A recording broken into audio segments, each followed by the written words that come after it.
ओम नमः शिवाय। नमस्कार, मैं स्वाति। श्रावण मास चल रहा है और आज श्रावण मास का दूसरा सोमवार है। शिव जी के 12 ज्योतिर्लिंगों के बारे में तो आप सभी जानते होंगे, लेकिन शायद आप सभी इसके पीछे की पौराणिक कथा न जानते हो। इन ज्योतिर्लिंग के दर्शन, पूजन, आराधना से भक्तों के जन्म जन्मांतर के सारे पाप समाप्त हो जाते हैं। वे भगवान शिव की कृपा के पात्र बनते हैं। ऐसे कल्याणकारी ज्योतिर्लिंगों की कथा मैं आपके सामने लेकर आज उपस्थित हूँ। तो सबसे पहला ज्योतिर्लिंग है श्री सोमनाथ ज्योतिर्लिंग।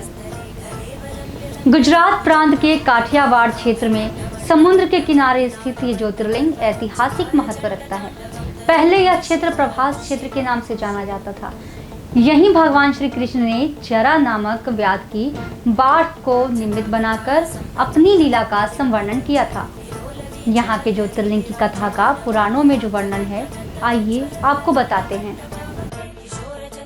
प्रजापति दक्ष की 27 कन्याएं थीं। उन सभी का विवाह चंद्रदेव के साथ हुआ था, किंतु चंद्रमा का समस्त अनुराग व प्रेम उनमें से केवल रोहिणी के प्रति रहता था।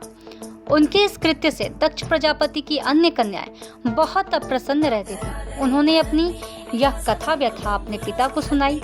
दक्ष प्रजापति ने इसके लिए चंद्रमा को अनेक प्रकार से समझाया, किंतु रोहिणी के वशीभूत उनके हृदय पर इसका कोई प्रभाव नहीं पड़ा। अंततः दक्ष ने क्रुद्ध होकर उन्हें क्षयग्रस्त हो जाने का शाप दे दिया। उनकी प्रार्थना सुनकर इंद्रादि देवता तथा वशिष्ठ आदि ऋषिगण उनके उद्धार के लिए पितामह ब्रह्मा जी के पास गए। ब्रह्मा जी ने चंद्रमा को अपने शाप विमोचन के लिए अन्य देवों के साथ पवित्र प्रभास क्षेत्र में जाकर मृत्युंजय भगवान शिव की आराधना करने को कहा। उनके कथनानुसार चंद्रदेव ने घोर तपस्या करते हुए 10 करोड़ बार मृत्युंजय मंत्र का जाप किया। इससे प्रसन्न होकर मृत्युंजय भगवान शिव ने उन्हें अमरत्व का वरदान दिया। उन्होंने कहा, चंद्रदेव तुम शोक न करो, मेरे वर से तुम्हारा शाप मोचन तो होगा ही, साथ ही साथ प्रजापति दक्ष के वचनों की भी रक्षा हो जाएगी। शाप मुक्त होकर चंद्रदेव ने अन्य देवताओं के साथ मिलकर मृत्युंजय भगवान से प्रार्थना की कि आप माता पार्वती के साथ सदा के लिए प्राणों के उद्धारार्थ यहाँ निवास करें। भगवान शिव इनकी इस प्रार्थना को स्वीकार करके ज्योतिर्लिंग के रूप में माता पार्वती के साथ तभी से यहाँ रहने लगे। सोमनाथ के दर्शन, पूजन, आराधना से भक्तों के जन्म जन्मांतर के सारे पाप और दुष्कृत्य विनष्ट हो जाते हैं। मोक्ष का मार्ग उनके लिए सहज ही सुलभ हो जाता है। उनके लौकिक, पारलौकिक सारे कृत्य स्वयं सफल हो जाते हैं। बात करते हैं श्री मल्लिकार्जुन ज्योतिर्लिंग की। आंध्र प्रदेश में कृष्णा नदी के तट पर दक्षिण का कैलाश कहे जाने वाले श्री शैल पर्वत पर श्री मल्लिकार्जुन ज्योतिर्लिंग स्थित है। महाभारत, शिव पुराण तथा पद्म पुराण आदि धर्म ग्रंथों में इसकी महिमा और महत्ता का विस्तार से वर्णन किया गया है। इस मल्लिकार्जुन शिवलिंग का दर्शन, पूजन एवं अर्चन करने वाले भक्तों की सभी सात्विक मनोकामनाएं पूर्ण हो जाती हैं। उनकी भगवान शिव के चरणों में स्थिर प्रीति हो जाती है। दैहिक, दैविक, भौतिक सभी प्रकार की बाधाओं से वे मुक्त हो जाते हैं। श्री महाकालेश्वर, यह परम पवित्र ज्योतिर्लिंग मध्य प्रदेश के उज्जैन नगर में है। पुण्य सलिला क्षिप्रा नदी के तट पर स्थित उज्जैन प्राचीन काल में उज्जैनी के नाम से विख्यात था।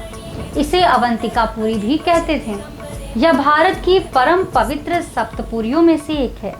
महाभारत, शिव पुराण एवं स्कंद पुराण में महाकाल ज्योतिर्लिंग की महिमा का पूरे विस्तार के साथ वर्णन किया गया है। इस ज्योतिर्लिंग के बारे में एक वर्णन, 2 कथाएं प्रचलित हैं। जरा सुनिए, क्या है वो कथा। पुराणों में इस ज्योतिर्लिंग की कथा का इस प्रकार से वर्णन है। एक समय की बात है, भगवान शंकर जी के दोनों पुत्र श्री गणेश और श्री कार्तिकेय जी स्वामी विवाह के लिए परस्पर झगड़ने लगे। प्रत्येक का आग्रह था कि पहले मेरा विवाह हो। उन्हें लड़ते झगड़ते देखकर भगवान शंकर और माँ भवानी ने कहा, तुम लोगों में से जो पहले पूरी पृथ्वी का चक्कर लगाकर यहाँ वापस लौट कर आएगा, उसी का विवाह पहले किया जाएगा। माता पिता की यह बात सुनकर श्री कार्तिकेय स्वामी तो अपने वाहन मयूर पर विराजित होकर तुरंत पृथ्वी प्रदक्षिणा के लिए दौड़ पड़े। लेकिन श्री गणेश जी के लिए तो यह कार्य बड़ा ही कठिन था। एक तो उनकी काया स्थूल थी, दूसरे उनका वाहन भी मूषक चूहा था। भला वे दौड़ में स्वामी कार्तिकेय की बराबरी किस प्रकार कर पाते, लेकिन उनकी काया जितनी स्थूल थी, बुद्धि उसी के अनुपात में सूक्ष्म और तीक्ष्ण थी। उन्होंने अविलंब पृथ्वी की परिक्रमा का एक सुगम उपाय खोज निकाला। सामने बैठे माता पिता का पूजन करने के पश्चात उनकी 7 प्रदक्षिणाएं करके उन्होंने पृथ्वी प्रदक्षिणा का कार्य पूरा कर लिया। उनका यह कार्य शास्त्रानुमोदित था। पित्रोश्च पूजनम कृत्वा प्रक्रांति च करोति तस्य वै पृथ्वी जन्यम फलम भवति निश्चितम। पूरी पृथ्वी का चक्कर लगाकर स्वामी कार्तिकेय जब लौटे, तब गणेश जी का सिद्धि और विद्धि नाम की 2 कन्याओं के साथ विवाह हो चुका था और उन्हें क्षेम तथा लाभ 2 पुत्र की प्राप्ति हो चुकी थी। यह सब देखकर स्वामी कार्तिकेय अत्यंत रुष्ट होकर क्रौंच पर्वत पर चले गए। माता पार्वती वहां उन्हें मनाने पहुंची। पीछे शंकर भगवान भी वहां पहुंचकर ज्योतिर्लिंग के रूप में प्रकट हुए और तब से मल्लिकार्जुन ज्योतिर्लिंग के नाम से प्रख्यात हुए। इनकी अर्चना सर्वप्रथम मल्लिका पुष्पों से की गई थी। मल्लिकार्जुन नाम पड़ने का यही मात्र कारण है। तो वहीं इस ज्योतिर्लिंग के विषय में एक दूसरी पौराणिक कथा भी प्रचलित है। आइए आपको सुनाते हैं उस कथा का सार। श्री महाकालेश्वर ज्योतिर्लिंग की कथा पुराणों में कुछ इस प्रकार वर्णित है। प्राचीन काल में उज्जैनी में राजा चंद्रसेन राज्य करते थे। वह परम शिव भक्त थे। एक दिन श्रीकर नामक एक 5 वर्ष का गोप बालक अपनी माँ के साथ उधर से गुजर रहा था।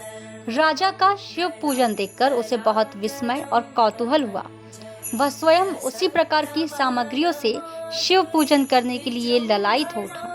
सामग्री का साधन न जुट पाने पर लौटते समय उसने रास्ते से एक पत्थर का टुकड़ा उठा लिया। घर आकर उसी पत्थर को शिव रूप में स्थापित कर पुष्प, चंदन आदि से परम श्रद्धा पूर्वक उसकी पूजा करने लगा। माता भोजन करने के लिए बुलाने आई, किंतु वह पूजा छोड़कर उठने के लिए किसी भी प्रकार तैयार नहीं हुआ। अंततः माता ने झल्लाकर पत्थर का वह टुकड़ा उठाकर दूर फेंक दिया। इससे बहुत ही दुखी होकर वह बालक जोर जोर से भगवान शिव को पुकारता हुआ रोने लगा। रोते रोते अंत में बेहोश होकर वह वहीं गिर पड़ा। बालक की अपने प्रति यह भक्ति देखकर, प्रेम देखकर भोलेनाथ भगवान शिव अत्यंत प्रसन्न हो गए। बालक ने जैसे ही होश में आया तो अपने नेत्र खोले तो उसने देखा कि उसके सामने एक भव्य मंदिर, अति विशाल स्वर्ण और रत्नों से बना मंदिर खड़ा है। उस मंदिर के अंदर एक बहुत ही प्रकाशपूर्ण, भास्वर, तेजस्वी ज्योतिर्लिंग खड़ा है। बच्चा प्रसन्नता और आनंद से विभोर होकर भगवान शिव की स्तुति करने लगा। माता को जब यह समाचार मिला तब दौड़कर उसने अपने प्यारे लाल को गले से लगा लिया। पीछे राजा चंद्रसेन ने भी वहां पहुंचकर उस बच्चे की भक्ति और सिद्धि की बड़ी सराहना की। धीरे धीरे वहां बड़ी भीड़ ही जुट गई। इतने में उस स्थान पर हनुमान जी प्रकट हो गए। उन्होंने कहा, मनुष्यों, भगवान शंकर शीघ्र फल देने वाले देवताओं में सर्वप्रथम है। इस बालक की भक्ति से प्रसन्न होकर उन्होंने इसे ऐसा फल प्रदान किया है जो बड़े बड़े ऋषि मुनि करोड़ों जन्मों की तपस्या से भी प्राप्त नहीं कर पाते। तो दर्शकों, आज हमने आपको शिव जी के 12 ज्योतिर्लिंगों में से 3 ज्योतिर्लिंग की पौराणिक कथाएं बताई। अगले सोमवार को फिर मिलेंगे और आपको आगे के ज्योतिर्लिंगों की पौराणिक कथाओं से रूबरू कराएंगे। तब तक के लिए मुझे इजाजत दीजिए, लेकिन आप बने रहिए फास्ट न्यूज़ इंडिया के साथ।